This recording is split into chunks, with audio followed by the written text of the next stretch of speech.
Okay, so there's one more thing we have to go through the digestion and absorption. That is, of course, that is what are the clinical conditions related to lipid digestion and absorption. So the clinical conditions related to fat digestion and absorption, we commonly call it as steatorrhea. That is steatorrhea. That is, it is a malabsorption of lipids. That is, the feces contains fat droplets.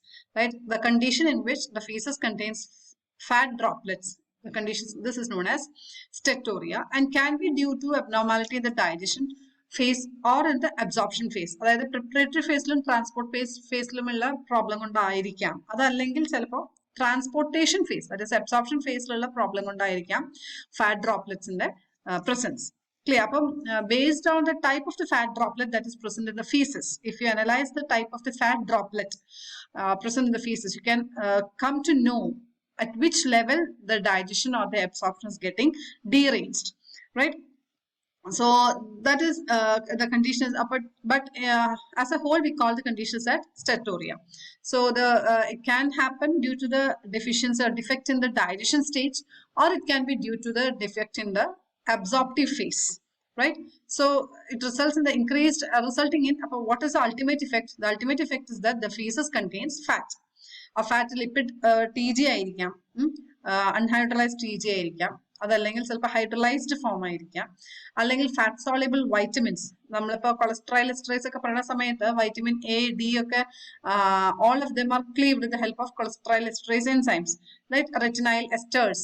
Retinol esters means vitamin A ലുള്ള esters, right?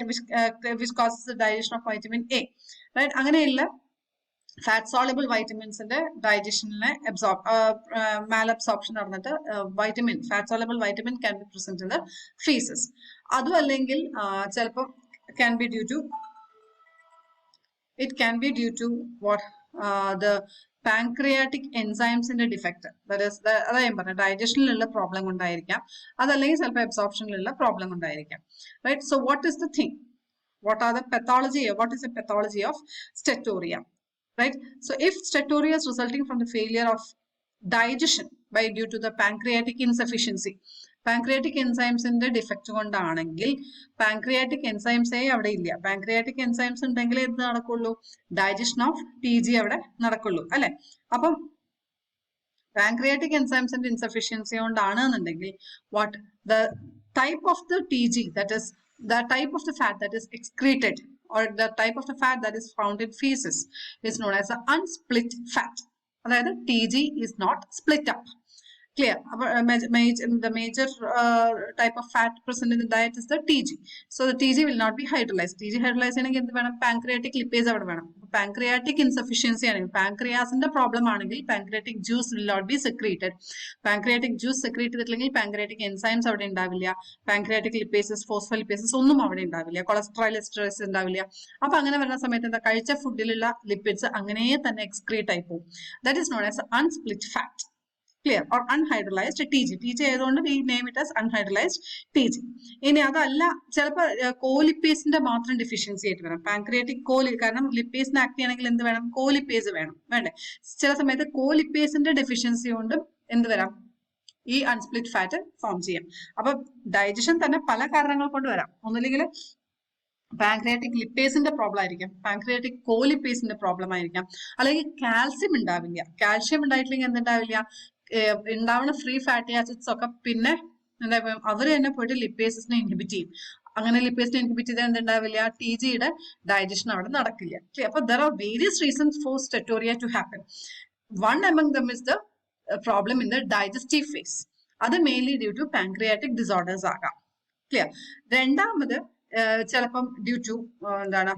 Fat absorption ചിലപ്പം ബൈലിന്റെ secretion കൊണ്ട്, അതായത് ഇപ്പൊ ലിവറിൽ എന്തെങ്കിലും problem കൊണ്ടാണെങ്കിൽ, ലിവറിലെ dysfunction ആണെങ്കിൽ എന്തുണ്ടാവില്ല? Bile secrete ചെയ്യാൻ പറ്റില്ല.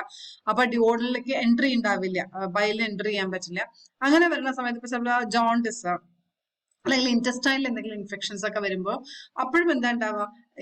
ഈ ഫീസസ് ഇപ്പൊ ചിലപ്പം കുറച്ച് പാർഷ്യലി ഹൈഡ്രലൈസ്ഡ് ആയിട്ടുള്ള TG.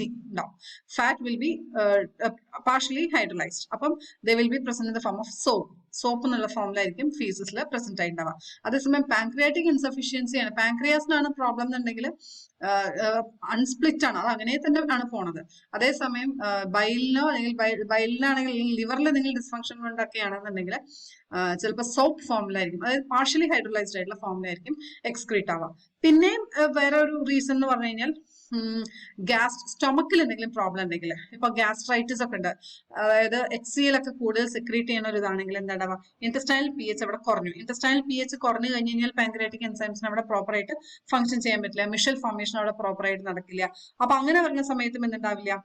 bile salt proper function it can result in the excretion of fat droplets in the feces. So steatorrhea can arise due to various reasons, right? It can be due to the digestive problem, or it can be due to the level of absorptive problem, right? So all of which result in the excretion of fat in the feces, right? Then the Crohn's disease, Crohn's intestinal disorders, Crohn's disease, celiac diseases, shortened bowel, then maybe diet obstruction due to gallstones, head of the pancreatic carcinoma ഉണ്ടെങ്കിൽ അങ്ങനെയൊക്കെ വരുമ്പോൾ എന്താവില്ല ഫാറ്റിന്റെ proper ആയിട്ടുള്ള functioning അവിടെ നടക്കില്ല. Milk and coconut oil are hence used therapeutically since they contain medium chain fatty acids. അപ്പോൾ നമുക്ക് heavy chain ആയിട്ടുള്ള TG food ആയിട്ടൊന്നും ഹെവി ആയിട്ടുള്ള ഫാറ്റ് ഫുഡ് ഒന്നും കഴിക്കാൻ പറ്റില്ല. പകരം ഫാറ്റിന്റെ ഡിമാൻഡ് എങ്ങനെ മീറ്റ് ചെയ്യാം? We can compensate it by using consuming more and more milk. Clear? അതുപോലെ coconut oil short chain fatty acids ആണ്, palmitic acid. Okay, so these are the clinical conditions. Clinic again due to deficiency of other just നോക്കി വെച്ചോളൂ chylomicron synthesis, clinical significance of chylomicron synthesis. Defective chylomicronലെ ഏറ്റവും important ആയിട്ടുള്ള protein ApoB48 ആണ്. അപ്പോൾ ApoB48 ഇല്ലെങ്കിൽ chylomicron അവിടെ ഉണ്ടാവില്ല. അപ്പോൾ ഉണ്ടായില്ലെങ്കിൽ എന്താ TGയുടെ accumulation ഉണ്ടാവും, TGയുടെ ട്രാൻസ്പോർട്ടേഷൻ അവിടെ നടക്കില്ല. അതുപോലെ chyleuria, what do you mean by chyleuria? It is a connection between the urinary tract and lymphatic drainage. അപ്പം ഫിസ്റ്റുല പോലെ ഫോം ചെയ്യും. യൂറിനറി ട്രാക്റ്റും ലിംഫും തമ്മിൽ ഇതായിട്ട് വരുമ്പോൾ ഫാറ്റ് മിൽക്കി കൂടെ പോകാൻ തുടങ്ങും. അതിനാണ് we called as chyleuria. Chylothorax എന്ന് പറഞ്ഞു കഴിഞ്ഞാൽ pleural space, that is the abnormal connection between the pleura and the lymphatic drainage of the small intestine. Hence there will be accumulation of the lymph in the pleural cavity. അപ്പോൾ milk pleural effusion എന്നാ പറയാം.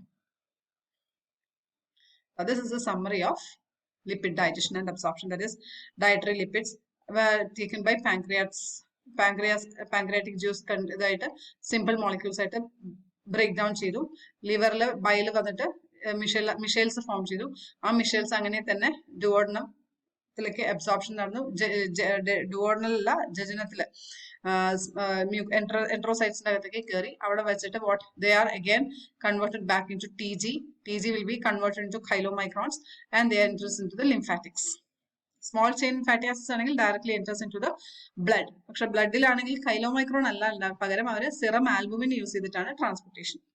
The lipid malabsorption, and is the excretion of lipids and feces, right? And lipids മാത്രമല്ല, fat soluble vitamins excrete out, and it may be due to liver diseases, or it can be due to pancreatic enzyme deficiencies, or it can be due to deficiency in the chylomicron synthesis. Chylomicron synthesis നമ്മൾ വിളിക്കുന്ന പേരാണ് A beta lipoproteinemia. That is ApoB48 ഉണ്ടാവില്ല. Okay, the fat digested in the diet, stomach, gallbladder, right? Bile salts emulsify dietary fats in the small intestine, forming mixed mishas. The intestinal lipids degrades the TGs. TGs degrade ചെയ്ത് അവർ പിന്നെയും reformation നടന്നു. Small molecules ഒക്കെ ആണെങ്കിൽ directly ബ്ലഡിലേക്ക് അങ്ങ് enter ചെയ്യും. അവിടെ serum albumin അവരെ transport ചെയ്യും. അല്ലാന്നുണ്ടെങ്കിൽ ഹെവി മോളിക്യൂൾസ് ആണെങ്കിൽ chylomicrons ആയി. chylomicrons ഒന്നുമില്ലെങ്കിൽ ബ്ലഡിൽ കൂടെ അല്ലെങ്കിൽ ലിംഫയിൽ കൂടെ ട്രാൻസ്പോർട്ട് ചെയ്യുക, ലിവറിലേക്ക് എത്തും. The end products of lipid digestion: fatty acids, glycerol, 2 mg, cholesterol, lysophospholipids. So this is the digestion and absorption and also the clinical conditions. So with this, the digestion and absorption of lipids is over. Next we are going to watch. അപ്പോൾ ഇങ്ങനെ digest ചെയ്ത് വന്ന products ഒക്കെ ഇപ്പൊ ഇവിടെ എത്തി.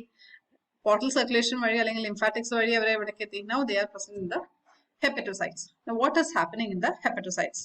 Hepatocytes ഇപ്പോൾ T G ഉണ്ട്. ടി ജി ആണെങ്കിൽ ടി ജി എത്തി അല്ലെ, റീഫോർമേഷൻ റീസിന്തസിസ് നടന്നിട്ട് കൈലോമൈക്രോൺസ് അവരെയൊക്കെ എവിടേക്കാണ് കൊണ്ടുപോവുക? They will be taken into the liver. Now what happens in the hepatocytes? Hepatocytes, what is the fate of TG? What is the fate of free fatty acids? What is the fate of cholesterol? What is the fate of phospholipids? That is the metabolism. So that we will deal with in the next week. Okay. So if you have got any doubts, please do ask me. Okay. Hope you have understood.